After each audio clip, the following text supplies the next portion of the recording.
Dans la plupart des sociétés modernes, l'idée de ne pas avoir de relations sexuelles peut sembler absurde. Après tout, l'intimité physique n'est-elle pas l'un des ingrédients clés d'une vie saine et épanouissante? Eh bien, si tel est le cas, nous nous heurtons à un problème, car alors que la visibilité de la sexualité et de l'érotisme ne cesse d'augmenter à notre époque, la fréquence des rapports sexuels diminue en réalité. Les chiffres récents suggèrent que les gens, surtout les jeunes hommes, ont moins de relations sexuelles qu'auparavant. Donc, si nous accordons une si grande importance au sexe et le considérons comme une nécessité de vie, on pourrait dire qu'un nombre croissant de personnes sont privées de quelque chose d'essentiel. Mais est-ce vraiment le cas? Avons-nous besoin de sexe autant que nous le pensons? Et ne pas avoir de relations sexuelles pourrait-il même nous être bénéfique? Le but de cette vidéo n'est pas de décourager les ébats amoureux ou de faire honte à ceux qui le font. C'est simplement une exploration des raisons de ne pas s'engager dans le plaisir de tous les plaisirs, le sexe. Avant d'entrer dans le vif du sujet, je vous invite à aimer la vidéo pour soutenir la publication de cette philosophie. Si vous êtes nouveau, bienvenue. Abonnez-vous et activez la cloche de notification pour être averti en premier de nos futures vidéos sur le développement personnel. Merci si vous l'avez fait. Sans plus tarder, commençons.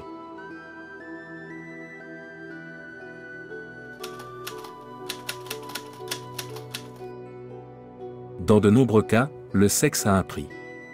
Lorsque vous n'êtes pas en couple ou marié, obtenir un peu de plaisir sous les draps peut être assez compliqué. Et oui, même si vous êtes avec quelqu'un, cela peut être rare. Mais abordons cela du point de vue d'une personne célibataire, qui, pour trouver un partenaire, doit soit être physiquement présent dans des endroits avec des partenaires potentiels, soit utiliser des services en ligne comme les applications et les sites de rencontres. Tout d'abord, cette quête ne sera pas toujours couronnée de succès. Dans certains cas, en fonction de la façon dont votre catégorie cible de personnes vous perçoit, il pourrait vous falloir un certain temps pour trouver quelqu'un qui corresponde à vos critères sur le plan physique. Mais même lorsque vous parvenez à trouver un partenaire de lit convenable, il y a toujours un risque que la chimie fasse défaut, ou qu'il y ait de l'anxiété de performance.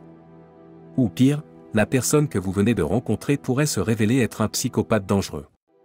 Ensuite, bien sûr, il y a l'option d'échanger de l'argent contre du plaisir.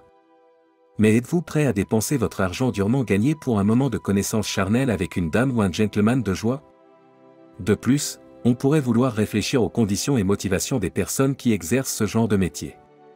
Comme pour beaucoup de choses dans la vie, la recherche d'intimité comporte des risques. Il y a plus de 2 millénaires, le philosophe Épictète a clarifié pourquoi les rapports sexuels ne figuraient pas parmi les plaisirs qu'il recherchait. La position épicurienne à l'égard du sexe est que c'est un désir naturel, mais pour être heureux et content, on n'a pas besoin de voir ce désir comblé.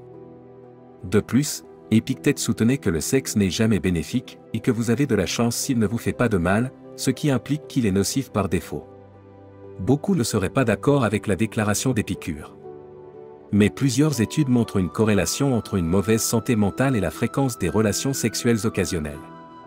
Il n'est pas tout à fait clair si les personnes en mauvaise santé mentale sont plus susceptibles de s'engager dans des coups d'un soir ou si les coups d'un soir causent une mauvaise santé mentale. Une publication de l'Académie internationale de recherche sur le sexe suggère que, et je cite, le comportement sexuel peut comporter des risques pour la santé physique et mentale. Les conséquences pour la santé physique incluent les grossesses non désirées, les infections sexuellement transmissibles, IST, et les agressions sexuelles. Que l'on soit prêt ou non à accepter les risques et les sacrifices potentiels dépend de chaque individu. Peut-être qu'une approche plus directe pour satisfaire nos désirs charnels est articulée par Diogène. Après avoir été interrogé sur pourquoi il se donnerait du plaisir en public, il a répondu « Si seulement il était si facile de soulager la faim en frottant un ventre vide ».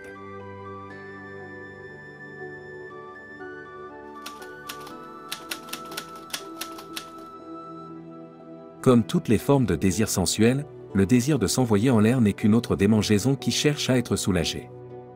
Nous pouvons soit la gratter en ayant des rapports sexuels, soit en suivant la voie diogénienne. Mais tant que nous continuons à gratter, la démangeaison persiste et pourrait même s'aggraver. C'est du moins ce qu'a observé le Bouddha. La connaissance bouddhiste de l'esprit nous montre comment fonctionnent les désirs et comment nous pouvons nous en débarrasser. Pour comprendre cela, nous devons identifier la raison pour laquelle nous avons ces désirs en premier lieu. Du point de vue bouddhiste, s'engager dans la sensualité est un moyen d'échapper à ce sentiment lancinant de mécontentement face à la vie. Bien que les plaisirs sensuels soient naturels et profondément enracinés, nous pourrions aussi les utiliser à mauvais escient pour anesthésier la douleur. Et en le faisant, ils deviennent plus forts.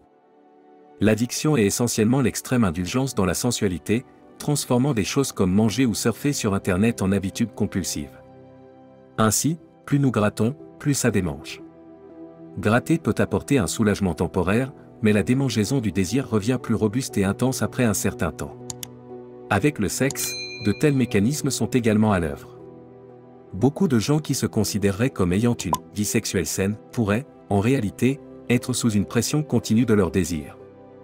Ils ont simplement accès à un ou plusieurs partenaires qui sont régulièrement disponibles pour satisfaire leurs désirs et, par conséquent, ils persistent. Le moine bouddhiste Ajahn Nyanamoli soutient que le célibat serait bénéfique pour une personne non bouddhiste pour la raison évidente qu'elle n'est pas contrôlée par un désir fort qui définirait autrement toute sa vie. Être célibataire peut assécher l'esprit de l'humidité, du désir sensuel, le libérant ainsi de lui. Je cite, « Parce que toute la vie d'une personne, la vie d'une personne moyenne, tourne autour du fait de suivre des désirs et d'obtenir ce que vous voulez, ce qui tourne généralement autour de la sensualité, autour de trouver un partenaire, une famille. Tout tourne autour des désirs les plus élémentaires, qui sont évidemment profondément enracinés. Donc, si l'on est capable de s'y opposer non seulement par simple déni, mais aussi en développant réellement la sagesse à cause de cela, comme voir le désir en ne cédant pas au désir, on peut finalement surmonter ce désir. Et ensuite, on peut imaginer la liberté de cet esprit. » Fin de citation. De ce point de vue, la vie sexuelle la plus saine serait de ne pas en avoir du tout. Moins nous démangeons, moins nous avons besoin de gratter. Et selon ceux qui sont célibataires, ne pas avoir à gratter du tout est un immense soulagement.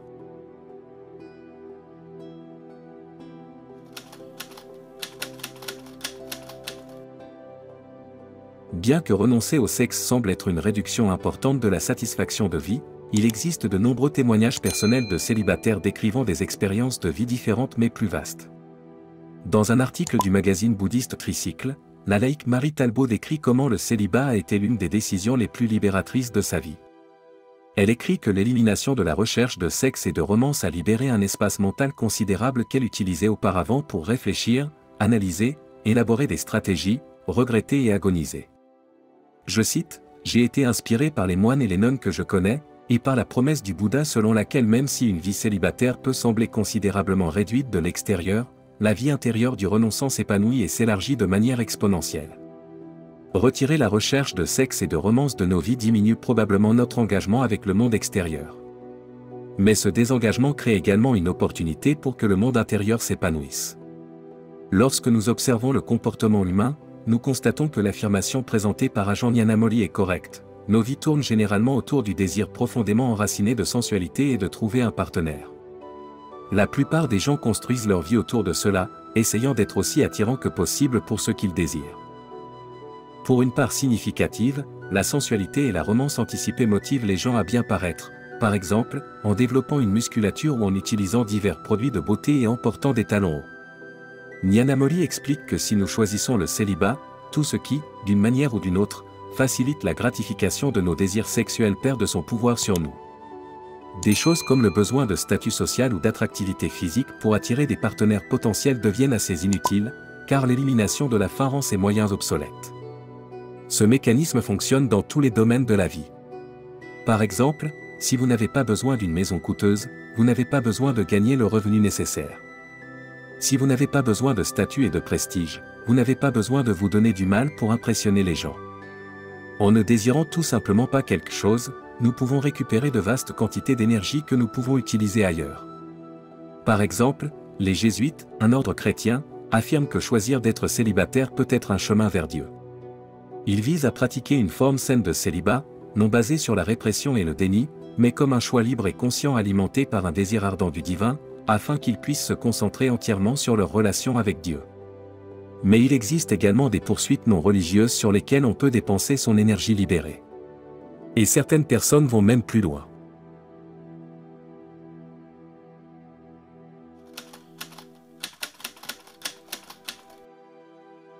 Même s'il était populaire auprès des femmes, l'inventeur serbo-américain Nikola Tesla a choisi de rester célibataire toute sa vie.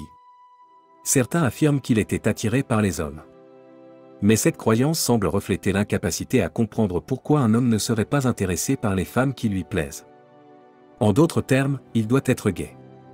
Même si le désir sexuel est profondément enraciné en nous, il y a plus dans la vie que la copulation et la procréation. Autrefois séducteur et joueur, Tesla a décidé d'exercer un contrôle sur ses désirs. Il était conscient de l'impact que l'amour romantique pouvait avoir sur les gens et le voyait comme une menace pour sa cause. Lorsqu'on lui a demandé s'il croyait au mariage, il a répondu, pour un artiste, oui, pour un musicien, oui, pour un écrivain, oui, mais pour un inventeur, non. Les trois premiers doivent puiser leur inspiration dans l'influence d'une femme et être guidés par leur amour vers des réalisations plus fines, mais un inventeur a une nature si intense avec tant de qualités sauvages et passionnées, que en se donnant à une femme qu'il pourrait aimer, il donnerait tout, et donc retirerait tout de son domaine choisi. Je ne pense pas que vous puissiez nommer beaucoup de grandes inventions qui ont été faites par des hommes mariés. Fin de citation. Mais ce n'était pas seulement l'absence d'éléments détournants qui a contribué à son succès. Tesla a également affirmé que l'abstinence jouait un rôle essentiel dans sa créativité. À travers son célibat, il a peut-être pratiqué la prétendue transmutation sexuelle, convertissant son énergie sexuelle en énergie créative. La validité de la transmutation sexuelle est controversée, et son rôle dans la vie de Tesla reste vague. Même si c'est courant dans les religions indiennes et les pratiques taoïstes, l'idée de transmuter son énergie par l'abstinence manque de preuves scientifiques. Néanmoins, il existe une quantité importante de preuves anecdotiques selon lesquelles les gens bénéficient de l'abstention de libération sexuelle. Parmi le mouvement NoFap, tristement célèbre, on trouve de nombreux hommes qui éprouvent des super-pouvoirs après une période d'abstinence de l'autoplaisir. De plus, le légendaire boxeur Muhammad Ali s'abstenait de sexe 2 mois avant un grand combat, car il affirmait que cela le rendait imbattable sur le ring. Et en 2010, la célèbre chanteuse Lady Gaga a décidé d'être célibataire pour protéger sa créativité. Le philosophe américain Henry David Thoreau célébrait le célibat. Dans son livre Walden, il appelait la chasteté l'épanouissement de l'homme et décrivait comment nous pourrions transmuter la sensualité en pureté et en dévotion. Cette énergie générative, qui se dissipe généralement en s'engageant dans l'acte, peut nous dynamiser et nous inspirer. Le génie, l'héroïsme et la sainteté sont quelques-uns des nombreux fruits que la chasteté apporte. Donc, que la transmutation sexuelle soit un mythe ou non, cela semble être un avantage potentiel précieux et une autre raison de s'éloigner de l'action entre les draps. Dans l'ensemble, s'abstenir de sexe pourrait être une bénédiction pour ceux qui osent franchir le pas. Mais en regardant la nature humaine, les oiseaux et les abeilles ne disparaîtront probablement pas de sitôt de la scène. Après tout, comment pourrions-nous continuer notre espèce sans cela ? Sans parler du plaisir que cela peut procurer. Le moine bouddhiste Ajahn Nyanamoli admet que, malgré ces avantages, la plupart des gens ne choisiront probablement pas le célibat en dehors de certaines pratiques religieuses simplement parce que c'est beaucoup trop difficile. Les super-pouvoirs du célibat semblent être un phénomène réel, mais il est crucial de noter que ces avantages peuvent varier considérablement d'une personne à l'autre. Il est également important de reconnaître que le célibat n'est pas nécessairement une solution universelle pour tous les problèmes. Chaque individu a des besoins et des préférences différents en matière de relations et de sexualité, et ce qui fonctionne pour une personne peut ne pas fonctionner pour une autre. En fin de compte, la décision de s'abstenir de relations sexuelles est une question personnelle qui dépend de nombreux facteurs individuels, tels que les croyances, les valeurs, les expériences passées et les objectifs de vie. Il est essentiel de faire preuve de compréhension et de respect envers ceux qui choisissent des modes de vie différents des nôtres, qu'il s'agisse du célibat, de la monogamie, de la polyamorie ou de toute autre forme de relation. En explorant les différentes perspectives sur la sexualité et le célibat, nous pouvons enrichir notre compréhension de ces sujets complexes et promouvoir un dialogue ouvert et inclusif sur la diversité des expériences humaines. En fin de compte, ce qui importe le plus, c'est que chacun trouve ce qui lui convient le mieux et puisse vivre une vie épanouie et authentique en accord avec ses propres valeurs et désirs. Merci d'avoir suivi cette exploration des raisons de ne pas avoir de relations sexuelles. Si vous avez d'autres questions ou souhaitez discuter davantage de ce sujet ou d'autres sujets connexes, n'hésitez pas à demander. Nous sommes là pour en discuter. À bientôt!